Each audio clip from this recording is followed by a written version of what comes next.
Welcome to Not Milk Never Milk. Subscribe if you're lactose intolerant. You begin by opening Corel Font Manager and letting it index your fonts. This creates a reliable view of what's available. Once done, create a new collection so you can group fonts logically and name it for the job to avoid confusion later. Make sure to include System, User, and any external folders when you run the scan. This ensures you won't miss active or archived files. This initial scan saves time and prevents duplicate work as you move forward.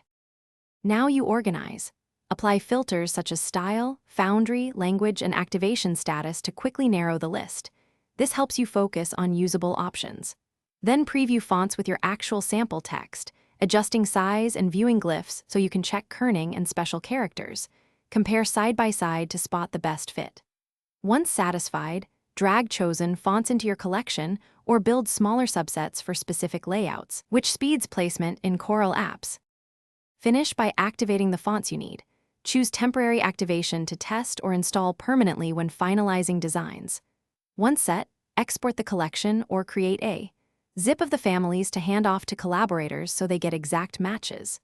If you encounter missing glyphs or font conflicts, validate the font files within Corel Font Manager and clear the font cache. This resolves corrupted entries and refreshes system recognition. If problems persist, reinstall the affected fonts to ensure integrity. Thanks for watching. If this was helpful, leave a like and consider subscribing. See you next time.